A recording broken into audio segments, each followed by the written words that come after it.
go. All right. So, as I like to say with these things, as long as everything is working the way that it should be working, we are now live. So, hello and good morning. Welcome to everyone who is watching the Writing the Melanin channel. If you've never seen me before, my name is Chelsea and I write books about black girls who aren't all that nice. I'm not sure if that's actually the intro for the Melanin Chat or not, but either way, I'm here with Audra. And we are here to bring some melanin to your pages. And let me just start this whole thing out by saying that I'm exhausted. I have already tried to have 2 conversations with Audra and they both stopped mid-sentence. So here we are. And yet she managed to teach me a word in Japanese. You're welcome. Oh. When you watch a lot of anime, eventually you have to start picking up on some things because there are a lot of subtitles. And yeah. Anyway. I understand. Good morning, everyone. Ash is here. Jocelyn is here. La is here. Good morning. I hope you guys are doing well. And yeah, we're going to give everybody a chance to get in here. Time and delusional. What? I said, at least I'm not sick this time and delusional. True. I'm glad you're feeling better. You were a little Still, my voice dips in and out. So if there are any cracks or, I sound like a boy in puberty and my voice goes, just ignore it. Nah, I mean, I'm just glad that you're talking again because you were woo, if I imagined what you were like on drugs, it'd probably be that, like hard drugs. Yeah. You were completely incoherent. You're like, no, we can stay, we can talk. I'm like, no, we can't. We should go. You need to go lay down, drink some water. I feel like that is the black person solution to everything. I am dying. Did you drink some water? The ginger ale. Ginger ale is the solution to everything. Yeah. And I saw some ginger ale. I remember seeing a tweet where somebody was like, y'all are some liars. I drank some ginger ale and it didn't help. And people were like, but did you lay down? Did you watch daytime television? Lay down. And did you watch The Price is Right? Right. It's a combo thing. Right. Did you channel surf? Because if you didn't channel surf, you're not going to feel any better. Yeah, you just not. It's the whole formula. It goes together. Yeah. I remember being so sick one time and I had to stay home and my mom was mad because she was convinced that I was lying. So she made me watch the Teletubbies because she was like, yeah, you're going to want to wish you had gone to school now. And I just slept through the whole thing. And when I woke up, she's like, oh, you were really sick, weren't you? I was like, yes. I did not just make this up. But anyway, Vina is here. Hello. Good morning. How are you? We're going to give people about 2 more minutes and then we're going to get into these melanin spotlights. How are y'all doing? How has the week been treating you? October is almost over and that's wild. I'm so frustrated with October right now because I've been doing Blacktober reads and I bust my butt to do these videos, to make these cute videos for these books. And they get like 12 likes, if they get that many. But I post a picture of food that I made over the weekend, and I get like 60 likes. I don't understand, y'all. I mean, everybody like food, homie. I don't know what to tell you. I mean, everybody got to eat. For real. When I tell you that it's taking everything in me to just keep doing these posts all the way through the end of Halloween, it's because I so want to just be like, okay, I'm done. But well, you know me, I'm the queen of quitting. I support it. It's like, this is no longer serving me. It can go. The way I do not have time or energy to do things that do not serve a purpose. If it's not doing what I needed to do, I don't know. I feel like that's like building a house that ain't nobody finna live in. Why am I doing this? I mean, seriously, I'm about to, because this happens every year. So I think this just may be my last year of doing Blacktober reads. And I just may stick to just doing episodes of, horror books for October. But yeah. Let's see here. Yes, Vlad, it's on Instagram, Between the Reads podcast. Yes. Yeah, so. But yeah, and other people are saying what I've been thinking. Instagram barely pushes anything but food and makeup. And honestly, it's not just you, because even when I get on there, I follow you and I interact with you every time I see you, and your stuff never comes across my feed. Ever. Like, the people that I follow, I never see any of their content. It's always somebody that I don't follow. And no offense, I'm just kind of like, F these people. I don't know these people. These are strangers. What? No, I'm not about this. And I be having a struggle. Like, unless you tag me, the only reason I see half of like Resist booksellers, the only time I see their stuff is when they tag me in it. And I'm just like, yo, what? Huh? Huh? Who are these people? Huh? I feel like Patrick. You know, what SpongeBob, when Patrick goes home and he all these eyes and stuff are up under his rock and he's just like, who are all you people? That's how I be feeling half the time. That's how I be feeling. Anyway, that's me. We're going to get into these spotlights so we can get into this conversation for today. And of course, if you guys have anything that y'all specifically want us to talk about, there is a Q&A going on in the chat. So feel free to drop your questions and we will try our best to get to them. So, not to say I would use them again though. Huh? Oh, I was reading the chat. You know what? My brain lost whatever. Audra's going to go first because I'm incoherent right now, so I'm going to take a moment. There you go, Audra. Don't act like that's the reason. I always go first. You're welcome. So, because we are doing banned books this week, this is our theme. I picked this book. It's a graphic novel for kids. And this actually got banned as pushing critical race theory because it's about a kid in a school that lacks diversity.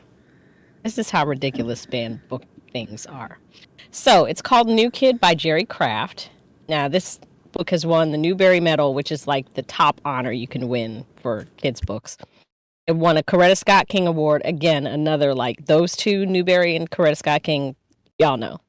Two top, things you could, and it won a Kirkus Prize for Young Readers Literature. And Kirkus is hard on everything. So anyway, it says perfect for fans of Raina Telgemeier and Jean Luen Yang. New Kid is a timely, honest graphic novel about starting over at a new school where diversity is low and the struggle to fit in is real. From award-winning author, illustrator Jerry Craft. 7th grader Jordan Banks loves nothing more than drawing cartoons about his life. But instead of sending him to the art school of his dreams, his parents enroll him in a prestigious private school known for its academics, where Jordan is one of the few kids of color in his entire grade. As he makes the daily trip from his Washington Heights apartment to the upscale Riverdale Academy Day School, Jordan soon finds himself torn between two worlds and not really fitting into either one. Can Jordan learn to navigate his new school culture while keeping his neighborhood friends and staying true to himself?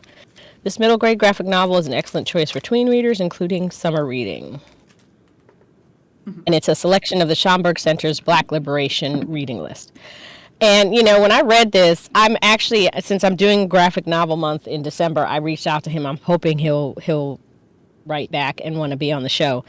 But I feel that, even though I didn't go to a private school, my parents in the 70s moved us into a working class neighborhood in East Brunswick, but the East Brunswick school system that we were zoned for is still to this day one of the richest in the country. Mm-hmm. And my brother and I were the only two black people in the entire school other than one teacher for almost all of my time there until 5th grade. And then we had a black principal. Mm-hmm.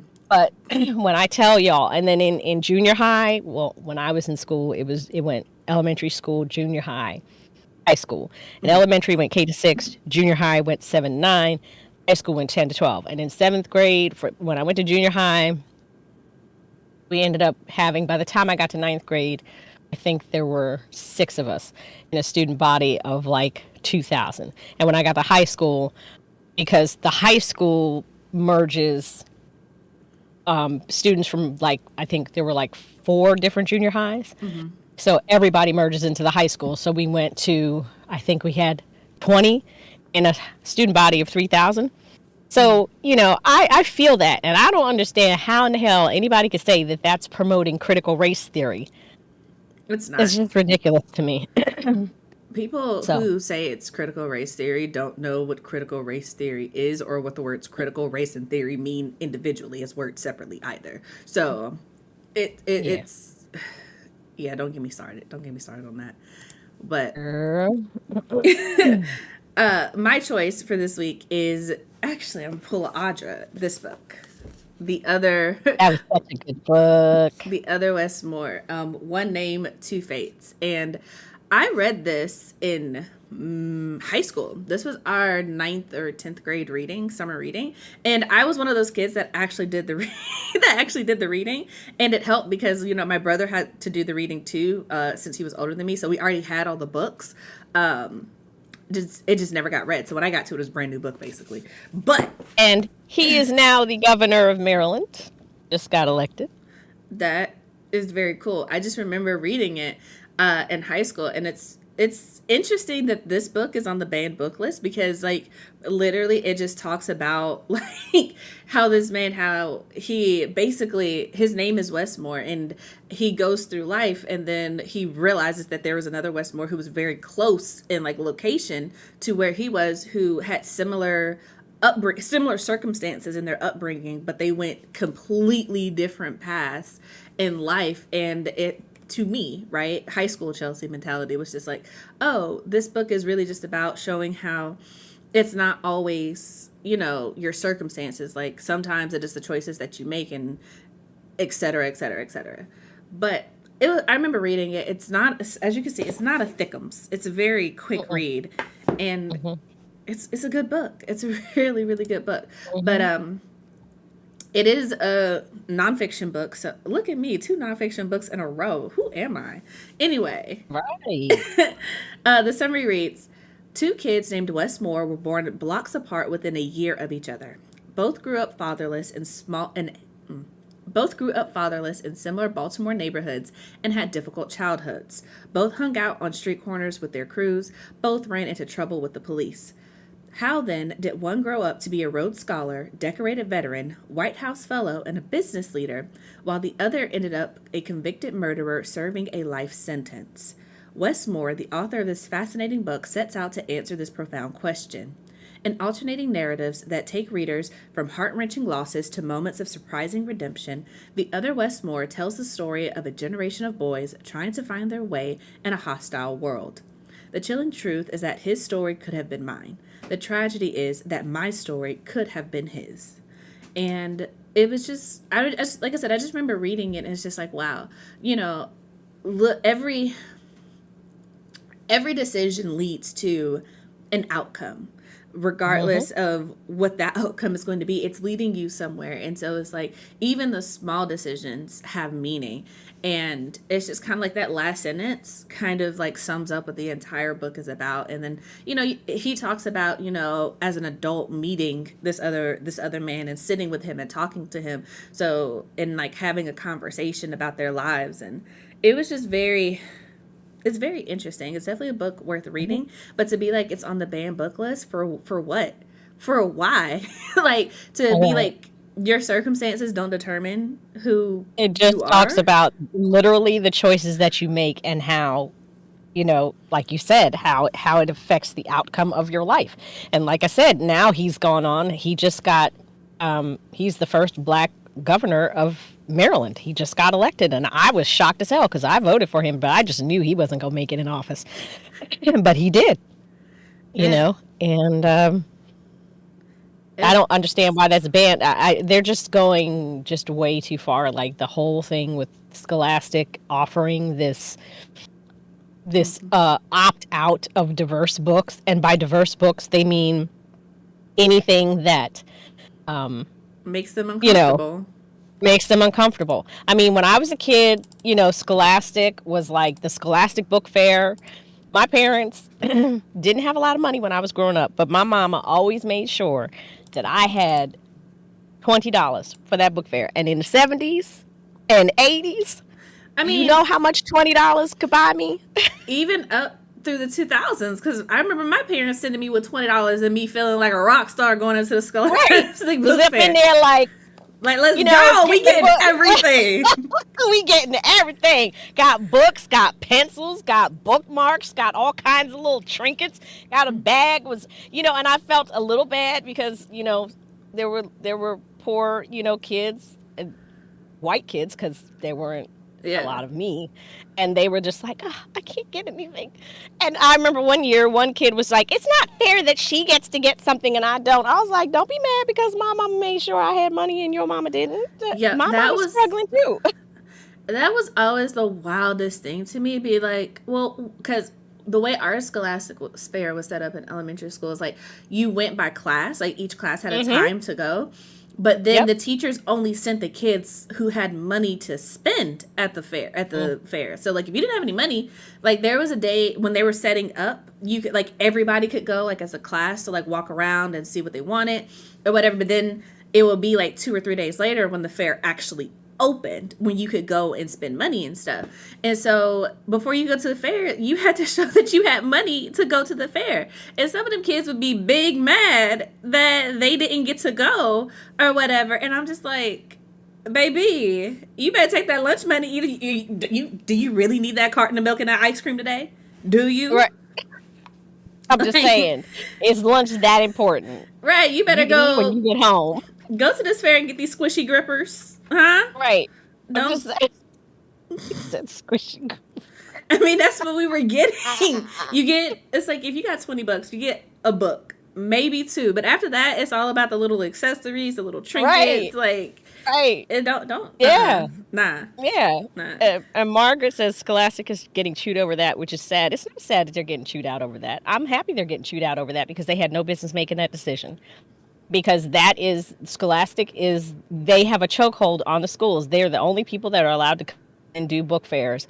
And the fact that they would have the audacity in this day and age with everything that's going on to say, oh no, you can opt out. No. What they should have said was, We're not coming to your if school. you're not coming to your school if you don't want these books. So they're not a victim. They made their choice, and they're getting chewed out over it. And I hope that a lot of schools, I hope that some of these schools choose to not bring them back.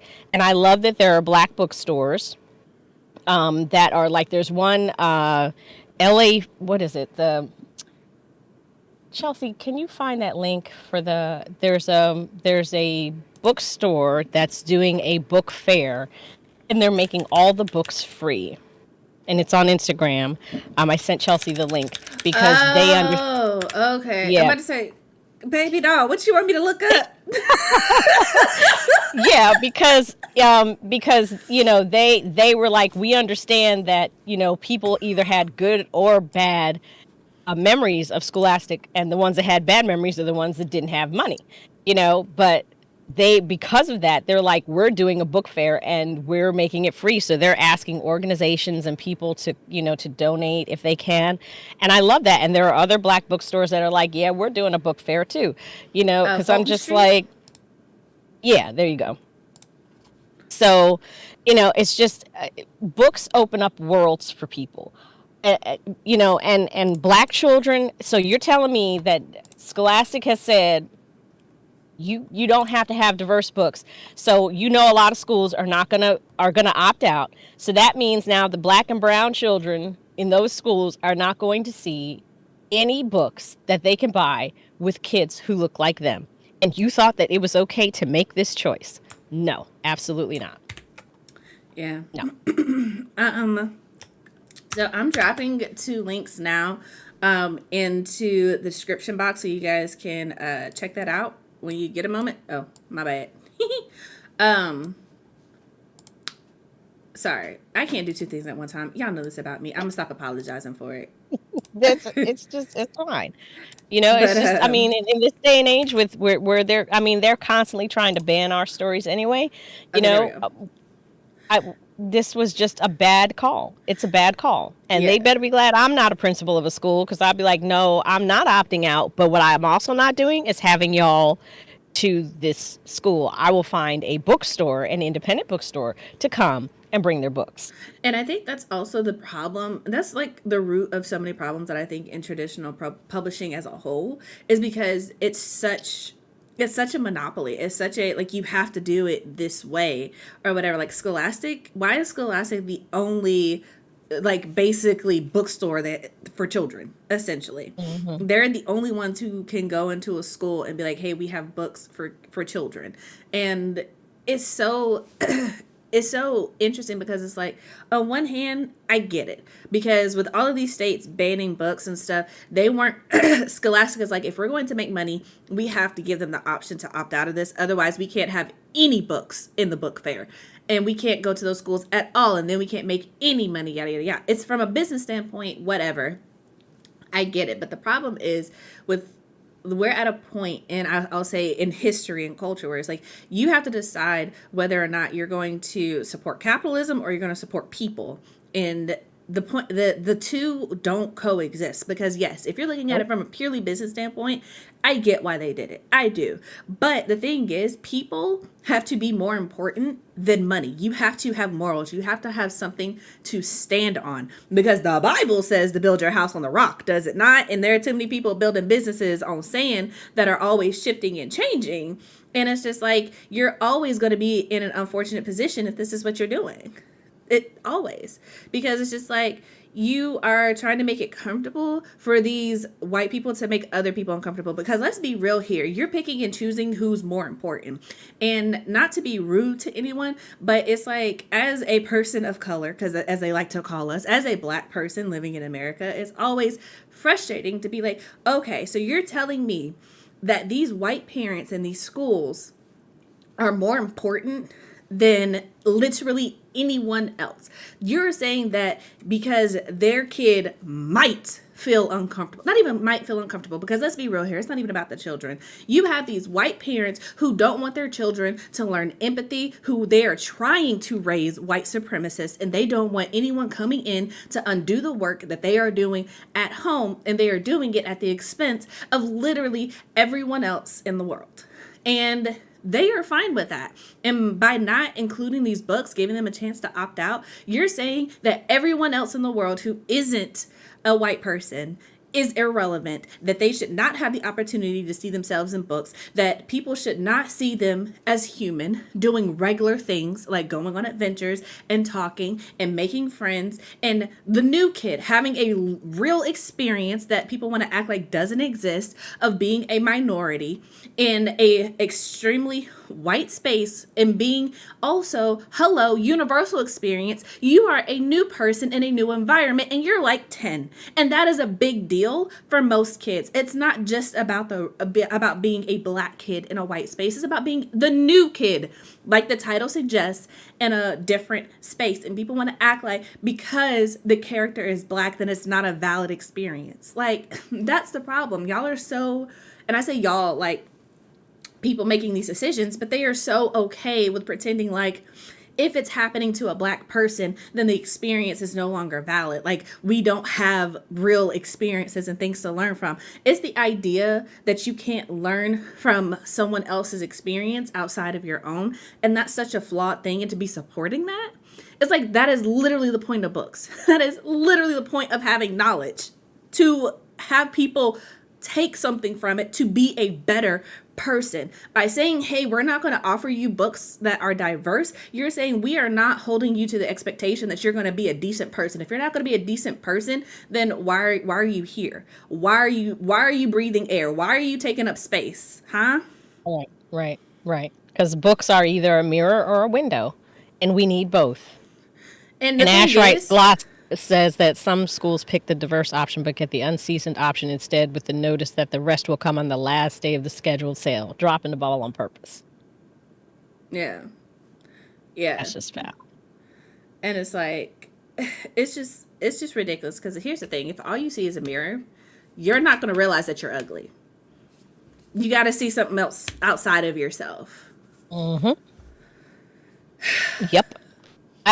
So this is when I wish that I had Oprah's kind of money, because I would then start a children's publishing company, and I would Scholastic is only the monopoly until it isn't. Microsoft Windows used to be the monopoly until it wasn't, until Apple came along and Linux came along. So, I mean, all it takes is that one company to bust it open. I mean, I wish I could, because it's like, if I honestly had disposable income, then I would consider doing, as a nonprofit, the Melanin Library, having it be a pop-up, essentially, where it's like, it's not a bookstore, but it's like, yes, we're going to take the books that are in the database and we're going to organize the authors so that we can go to schools and offer them. It's not going to be as big as Scholastic, because that's just kind of unrealistic, but just be like, hey, you have an option. Here are books that you probably wouldn't see, because there are a lot of self-published and indie authors who probably don't even make it, because to go be in the Scholastic Book Fair, you have to be published through Scholastic. So it's just like, there's also so many books, because we're not even there's there's an entire aspect of the conversation that's like, okay, y'all are only showing mayonnaise flavored books to these kids, but then on top of that, you're not even showing them all the books that are available. You're only showing them the mayonnaise flavored ones that you have. Like, imagine going into a restaurant and all you can eat is Hellman's mayonnaise.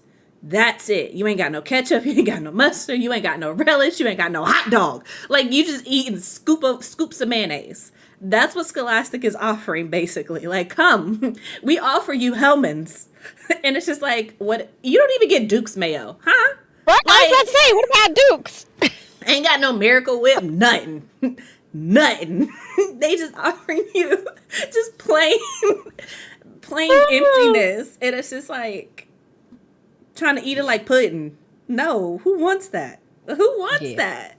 Right. Yeah, but the thing is, that's the problem with capitalism, and that's the problem with pretty much everything, because it's just like there are so many things that people would do if they had the money, but they purposely make it so that, yeah, you don't have the money, you don't have the capital to do that. You're not able to make the investment. You're not able to do what you need to do, and it's just, it's irritating. Speaking of investment, side note, while I'm thinking about it, the movie Lanier, which is done by a Black production company, is on Amazon Prime as of today. So if you can't buy it, please just rent it and watch it. It's only $11.99. I'm gonna buy it so that it stays in my list. But it's Lanier, and it's the horror movie about Lake Lanier. And so even if you don't watch it, even if it's not your thing, please either rent it or buy it. It's on Amazon Prime because we need to support that. There was another. There are a lot of things. There's a Black animation company that's coming out with Black superheroes. They're on Kickstarter. If I can find it, I will drop the link. But that was back, and see the thing. Okay, look, this is what I don't like about Twitter. I think I supported them too. It's an guy, I think. Huh? It's an Ethiopian guy. The cartoon. He's Ethiopian. Maybe, I don't know. I remember seeing it on Twitter and I reshared it. But the problem with Twitter is that when you try to go back, they try to limit you to like 5 days. And I'm like, baby, the way I'm on Twitter too long, I need you to have a backlog longer than this. Y'all playing games. Yeah. But yeah, it's whatever. It's whatever. I'm gonna say chill. Let's see here. We do have a couple of questions. So Ash asks, have either of you created a business plan for your authorship, books, podcasts, etc.? And if so, do you have any tips?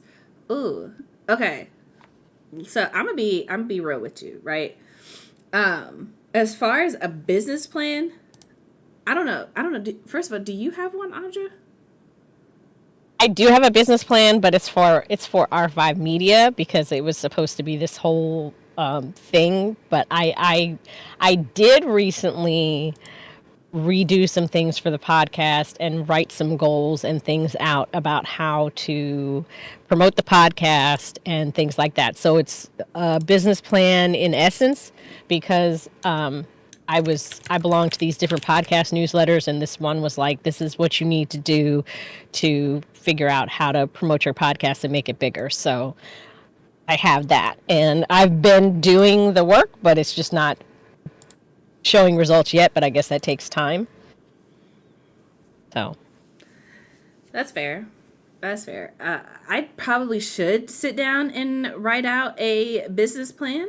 I have like an idea and I have things that I want to do. And so it's more like I guess you can call it a plan, but for me, it's more like a list of like, okay, I need to do X, Y, and Z. For the Melanin Library, and I've talked about this a little bit, I did not have a plan with that at all. I was just like, there just needs to be a website with Black books. I don't know why it doesn't exist. We live in, I think at the time we're like, this is 2020. How do y'all not have a website for Black people who read? Right. I'm confused. And so I was just like, yeah, we're going to do this. So at first that was just like, we're just going to make it, but then it kind of grew. So part of the reason the Melanin Library is under construction right now is because I'm reevaluating. So I'm in the process of making a plan for that. But as far as like for authorship and stuff, I wouldn't say, and the podcast for sure has no plan. I'm just telling you that right now. It's basically just whatever I feel like it when I feel like it. Like, that's pretty much it. Like the the one thing that I do have is I have a mission statement for what I'm trying to do. I have one for Written in Melanin, and then I kind of have specific ones for the Melanin Library, for the podcast, for the channel. Like, this is what I'm trying to do. And then everything that I do, I make sure it aligns with that. So the Melanin Library is about supporting Black authors, period. Like, that's what it's about. Like, the readers will come, but authors, specifically Black authors, need a space where they are supported, where they're shown, where they're showcased. And it's just kind of like, that's what the Melanin Library is about. As long as it falls under that, I'm cool with it. Whereas the channel, like, this is about the journey. It's about sharing, like, this is the process, the ups, the downs, the whole shebang within reason, right? As long as it falls within that, cool, then we can go with it. And then as far as like the podcast, it's about talking to people and having conversations and sharing knowledge, because I also feel like there's so much knowledge that goes unsaid or untalked about, especially when it comes to the experience of being an author who, and also being Black, because there are just some obstacles that you have to navigate differently. That's just the reality of it. Right. So talking about that and the experience, but other than that, nah, probably should make a plan. I'll talk to Ben about it and see if he can remind me to do that. Everything else is just kind of like, oh, I could do this better, and then trying to do better. Right. Yeah, I figured out who my audience was. I went through and looked at all my statistics of who my listeners are and where they are, and I did all that, and I kind of came up with this plan. But like I said, it's just taking time to put it all together, I guess. So, yeah. Yeah. Let's see here. Just went to look up the book you mentioned, and Stygian, and noticed it was under construction yesterday. Yeah, so the Melanin Library is under construction for a couple of reasons. One, redesigning it because it needs to be updated. It's not the best laid out. Two, we are trying to get an app, so redesigning it so that it kind of flows together. And then three, there's some new things that I want to do, like some new services. So also just trying to figure out the logistics of that, how it's going to work. If I can get a team together to help me, et cetera, et cetera. There are just a lot of things that have to be figured out. And one of the things that the Melanin Library was offering were services that I can't necessarily promise to follow through on right now. So we're taking that down. So if you want to support the Melanin Library, there's still an option for that. And if you want to sign up for our newsletter to stay up to date, you can do that. It is still active, thanks to Audra. And then in the book, the database itself is still there, but it's literally just the database. So like having it organized by like new releases and, you know, having random books to pick and it just takes you straight to the genres in the search bar. So it'll be back. It'll probably be a while because this is a process. It's not something that can happen like in a week or two overnight. But it is under construction. Like from the bottom up, like from inside out type thing. So, Right. I will keep you guys updated with that. There are actually some updates that I can probably share with you guys in the after chat. But yeah, that's pretty much it. Like I said, I've been talking to Audra about trying to get some things together. So, we will probably be teaming up to make some things happen. Yep. Because y'all know Audra's like my favorite person. Okay. I get my favorite person too. Okay. Let's see here. So the other thing, the Target thing, the Colleen Hoover thing. You know what? Okay. So if y'all don't follow Golden Book Hunter on Instagram, you absolutely should. One, I love her. Just so you know that she has read both of my books and she approves of them, and I think that should mean something to you guys. So if you want to get my books, there's a link in the description box below. Okay, slight plug.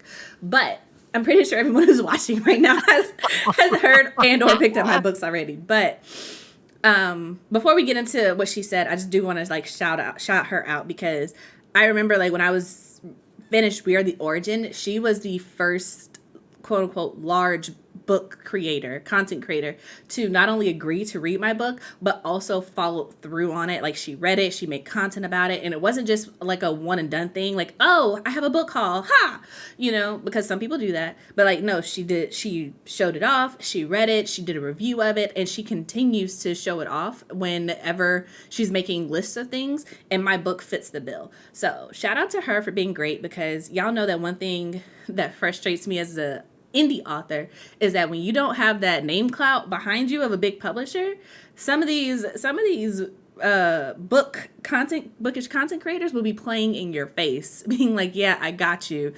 And they'd be like, no, I got your book and I'm holding it hostage and I don't know when or if I will ever get to it, but don't bother me ever again. Right. Oh, I'm tired. I'm gonna get off that soapbox. But she made a post, and it shows the Target section of the book section in Target, and there's nothing but a bunch of Colleen Hoover, and it's like It's 3 supposed shelves. to be a YA shelf, and it's not even, all the books there aren't even YA. Colleen Hoover is not young adult. That's domestic violence. Why do you think a 14-year-old should be reading that? But it's like 4 shelves of nothing but Colleen Hoover books, and then some other books that like also Stephen are King. not YA. Yeah, it's just like. And then at the bottom you have the Fourth Wing. Yeah. Like, it's ridiculous. Like, what are you doing? What are you doing? Like, when I tell y'all I am so tired, I know it sounds horrible, but it is what it is. I'm so tired of white people right now. I'm so tired of stores that are run by white people who just love to do nothing but write stories. Like, I sent Chelsea this book this morning that sounded like a really, really good book. And then I clicked on the author, and it was a white man writing a story about a black woman who goes back to visit her ancestral lands to find a Confederate monument on top of it. Okay, now if you wanted to write this from a white angle, that would have been fine. But what makes you think that just because you're from some rural area of North Carolina that you have the right to write this story from a black woman's perspective? And like Target doing this stuff with, having all this YA, hardly any diversity at all. You got all this Colleen Hoover that isn't YA. Like, what? I'm so tired. Yeah. I'm so tired. It gets exhausting when you are trying to be positive and make change in a space, and then to constantly see at every turn that you are not allowed to take up space, that you are not wanted, your stories are not wanted, your presence is not wanted, you as a human being are not wanted or welcomed in a space, and you're just like, okay. And then but it's also, by that same token, it's like, part of it is like, yes, we create spaces, right? Like, we have this channel, Audra has her podcast, we have the Melanin Library, but at the same time, it's like, those spaces are very, I'll say, eclectic. They're indie. They're not chains. They're not huge. They're not, okay, if someone's going to look for a book, like, let's be real here. Like, yeah, we say go support your indie bookstores, right? But realistically speaking, most people are going to go to Books A Million. They're going to go to Barnes & Noble. They're going to go to Target. They're going to go to someplace that's convenient. That's not, most likely not an indie bookstore. And if it is, more likely than not, they don't carry diverse books because they don't find value in it. And it's just kind of like, when every step of everything you do is an obstacle, is a challenge, you have to think about it differently, okay, but you can try. And it gets exhausting for you to have to go through life, and every major outlet is just like, no.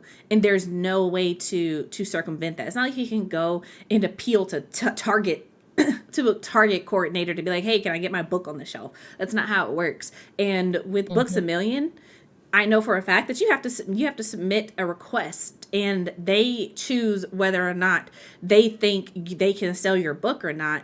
And it has nothing to do with the quality of the book, and it has nothing to do with anything. They're like, if we don't pick your book, because you have to send them in a physical copy. And if they don't, they'll just like, oh, we're going to send it overseas to someone in the military and somebody will get it, but we're not going to sell it. And it's just like, it's just very disheartening, and it's exhausting when you're like, this is what I want to do, but you're constantly told and shown there's no space for you here. And if you do, you are treated as if like you are one of the magical minority where you're just Mm-hmm. different. And it's like, no, because if you think about how many stories people read, how many stories people write, it's just like there's so many out there that are good and worthy of attention, and people don't even know about them. That's literally half the conversation that we have a lot of the time. It's just that people don't know about books because the only ones they know about are the ones that get big marketing pushes, or the ones that people are that are flooding their feed essentially. And it's just kind of like you only get a lot of that only happens because of the publisher that's behind them, and people hype up books because they're like, oh, this book is coming out from Simon and Schuster and I'm so excited. And it's just like, cool, but do you know what it's about? Cool, but like, do you know anything about this book other than the cover and it's coming from Simon and Schuster? No. Right. But we're going to hype it up anyway. Oh, okay. Right. But this book that also has a nice cover but doesn't have a publisher, a big name behind it pushing it, we're just going to overlook that one. We're not going to retweet it. We're not going to look into it. We're not going to do anything. We're not going to support. It's just, it's an uphill battle 100% of the time. And sometimes you're just like, why is it so hard when clearly it doesn't have to be this hard? Right. Exactly. Exactly. So, that was Doesn't a make rant. any sense. No, but it needs to be said. That's what this is about. It's just exhausting. That's why I keep doing my podcast, even though I feel like I'm just yelling into a void, because I'm just like, I know I'm not the only podcast out there that celebrates Black authors, but, I'm one of the few that really wholeheartedly supports indie authors. And I also, promote the books that aren't getting the traction, the ones that aren't making the rounds on social media. Those are the books I promote because I feel like they need to be known about too.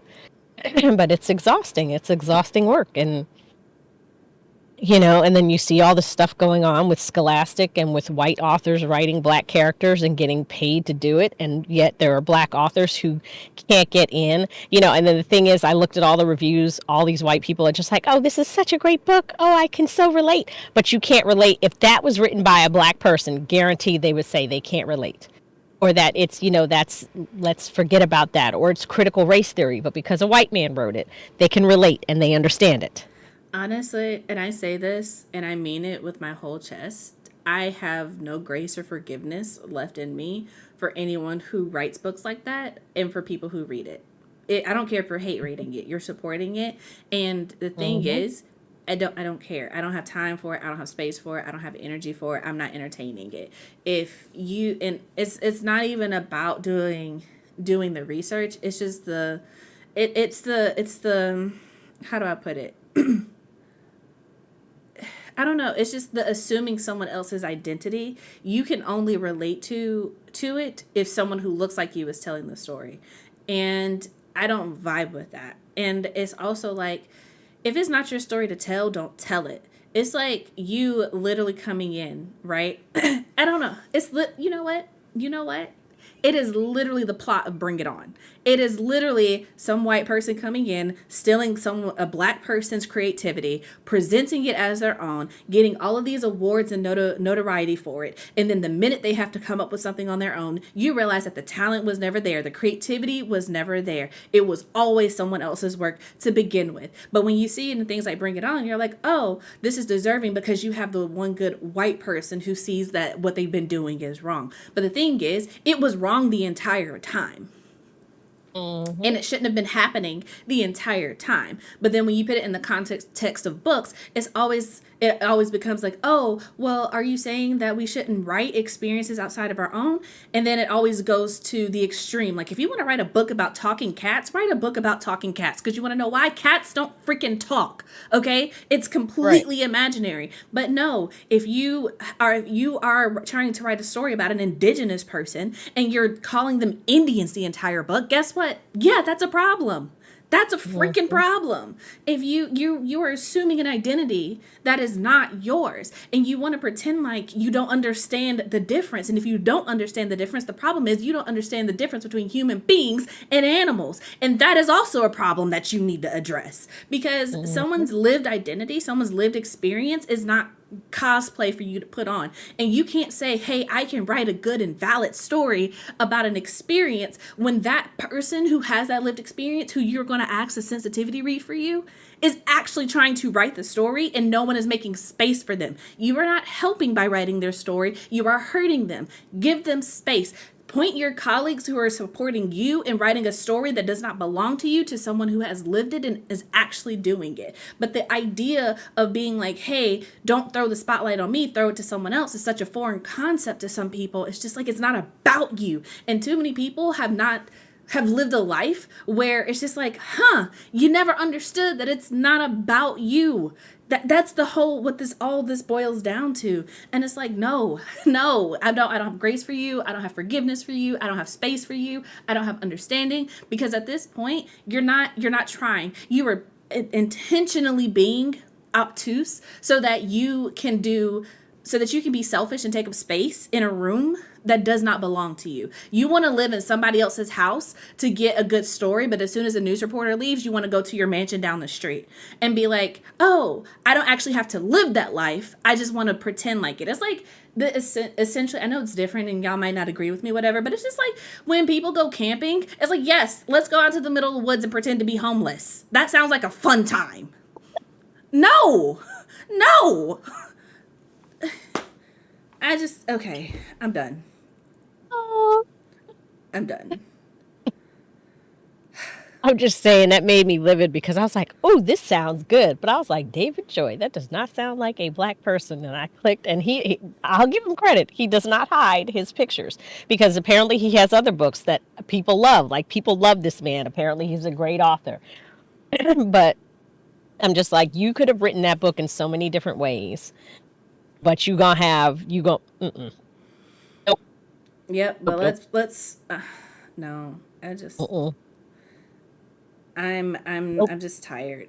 I'm tired, and I'm just like, in so many ways, in so many aspects of my life, I'm just like, I just want to be in my own space, and I want to be able to do the things with people who understand where I'm coming from. But it's exhausting to kind of have to have this conversation multiple times and to go over it and be able to be saying the same Yep, things over and yep, over again. But just know that over, over. for me, I don't understand. I'm not going to understand, and I'm not going to make space to understand, because there's no reason. At some point, the thing is, writing a book is hard, and every step of the way, you had to be confronted with the reality of what you were doing, and every step of the way, you never thought to make a U-turn. You never thought to do something different. Every step of the way, you thought you were justified in writing someone else's story. So no. So no. And reading his bio, I guarantee you he feels like he's entitled to write this story because he grew up in a very, very rural area in North Carolina where his mother picked tobacco and cotton. I'm like, but your mama wasn't a slave. So it's not the same thing. So you do not have the right to write that story. You could have written it from a white perspective somehow I think about some white person who, chose to put that stupid Confederate monument on top of black land knowing that it didn't belong there. But no, you Yeah, I think my thing is, especially with this conversation, it's just the fact is, race is such a huge thing in America that I am even going to venture to say that you should not be writing your main perspective of a book outside of your own race. Honestly, that I'm going to go so far as to say that, because it's just like, yep. I also don't agree with black women writing stories from the perspective of a white woman. You don't know that lived experience. You don't know what that is Right. like.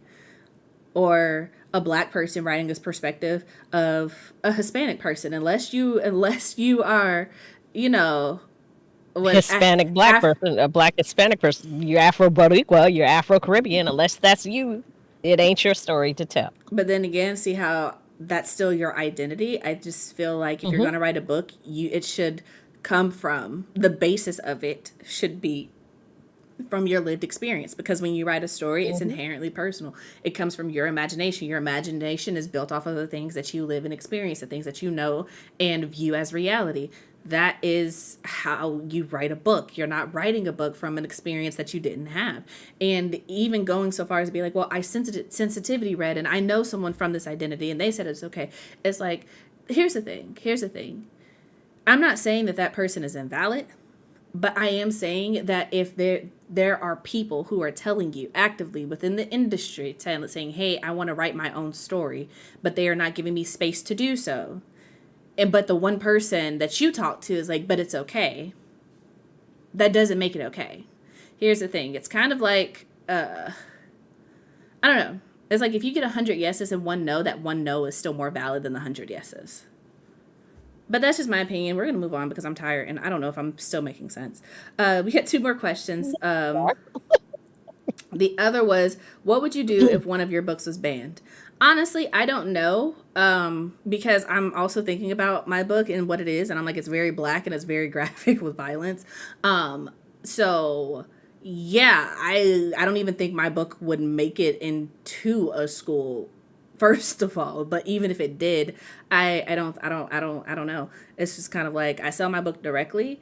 That's the most I can do, because the libraries have rules because they're government funded, and yeah, bookstores are difficult. But I guess as an indie author, it's 6 in one hand, half dozen in the other. I didn't have to worry about being in schools and in bookstores to begin with, and the ones who do aren't going to adhere to that list. So Right.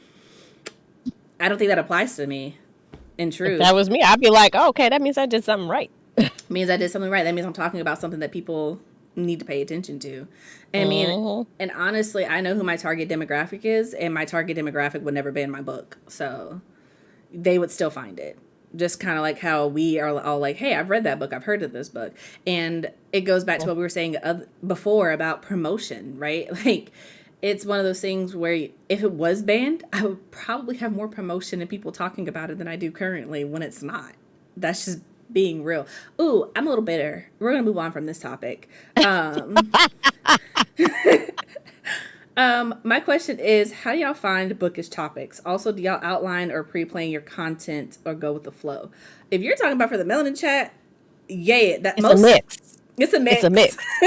Some days we have topics. Some days it's just like, oh, like I sent her these 2 links and I said, we should just do banned books. And I sent that to her literally at like 1:00 in the morning yesterday. Yeah. You know, and books. I mean, I follow a lot of book creators, a lot of book talkers. I don't know, bookstagrammers. Yeah. And they post stuff all the time. And I'm always looking for Black authors. Like that's what I do when I'm not doing podcasts or reading. I'm always looking for Black authors to promote, and then I'll give Chelsea a book, or if I see an article or she sees some Twitter drama, we just like bookmark and it goes on the show.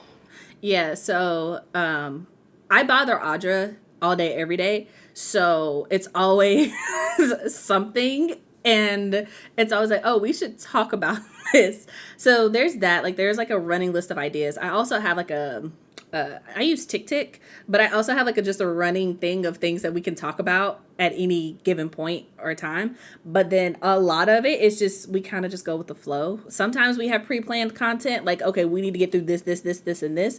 But that's usually after we take an extended break and we're like, we did talk about this, we didn't talk about that, and we're going to throw our 2 cents into the ring. But that's pretty much it. As far as other stuff, like the YouTube videos and stuff that I do, that stuff is pre-planned, but it's also like kind of like free form. Like, I have an idea, but then I just kind of fill in the gaps as I'm talking. So there's like an outline, but there's not a script, if that makes sense.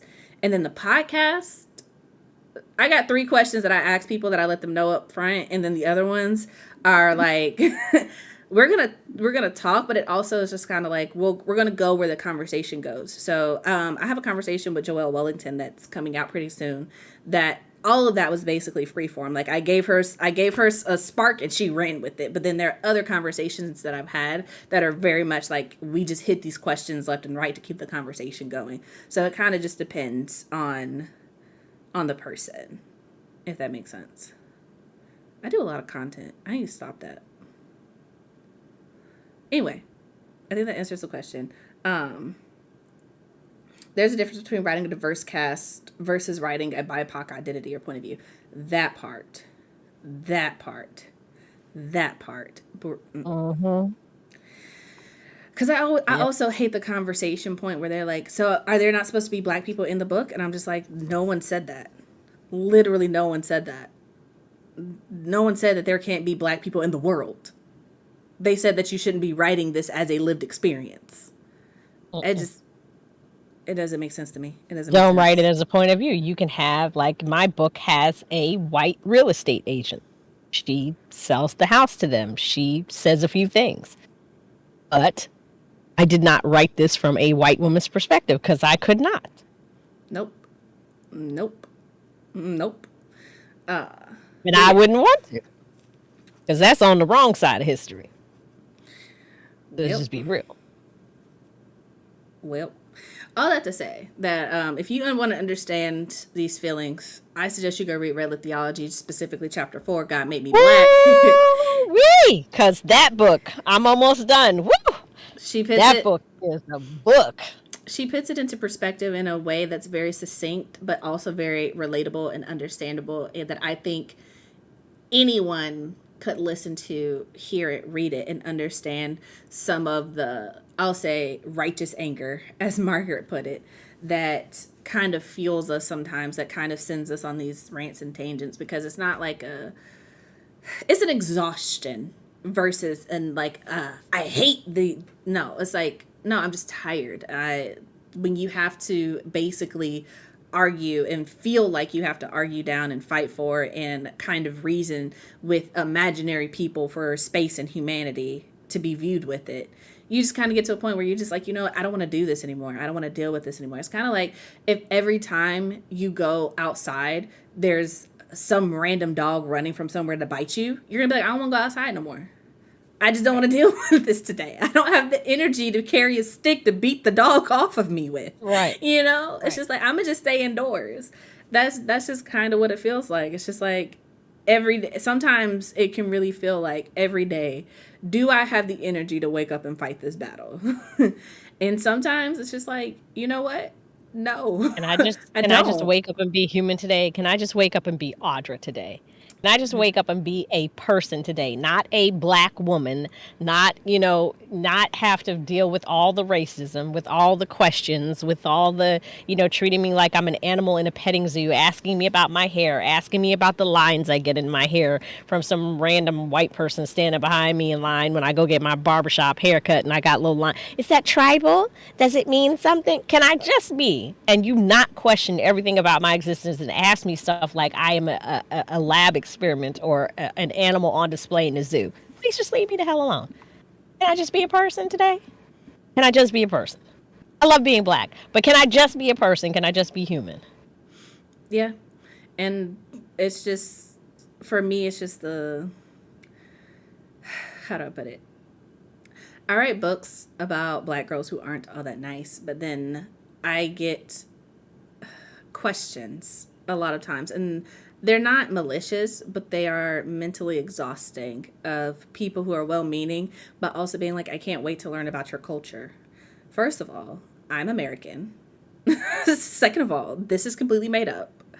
Third of all, this is not a nonfiction book that's meant to teach you something. It's for entertainment. And it's the idea that simply for existing and writing something, I have to be, and for it to have value, I have to be teaching. I have to be offering something that inherently holds value to someone outside of the people that I wrote it for. And it's just like, that also becomes super exhausting to field. And when, for me at least, it's just like, I have a brand, like I have a business. I have to be careful about how I respond to things. And it's just like, sometimes it's just, I don't want to, because y'all don't realize how close to the edge I live. And I just be like, you know what? Today is not the day that I'm going to jump. Today is not the day that I'm going to jump. And I be thinking about it sometimes. I be thinking I'm Icarus and I'm going to just shoot for the sun. And I'm just like, that didn't work out for him. I probably shouldn't. But anyway. Yep. Anyway. We're going to go ahead and wrap this up because it's almost 11 o'clock, so y'all know what it is. After chat, after this conversation, y'all can kind of imagine what the conversation after chat is going to be. $5 gets you in. It also supports the Melanin Library so that it can continue running as a free resource. Just head to patreon.com/written or go to melaninlibrary.com and just click the Patreon button on the website.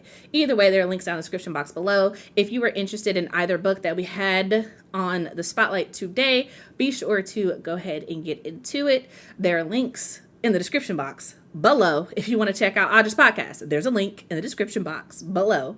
And if you want to purchase my books, guess where the link is? In the description box below. So go ahead and just click through all of that. Also, and I do have a new episode out today, so y'all can check that out too. Yes. And I have a new episode of the podcast coming out on the channel. Is it the podcast? I don't know. At this point, I'm still figuring out the divide between the podcast and the YouTube channel. Whatever. I have a new interview coming out later this week. So make sure that you guys get into it. Subscribe to the channel. Like the video if you haven't already. Share it with a friend who may or may not need to hear this conversation. And yeah, that's it. Thank you guys so much for being here. I appreciate you guys so much. We will be back again in November. We have 2 episodes left in November before we go on break for the season. So make sure you're there. Be there, be square. Ha, throwing it back. Anyway, that is it, you guys. Thank you so much for being here. And until next time, you guys, I hope your days are lovely and your books are interesting. Bye, you guys. Bye, you guys.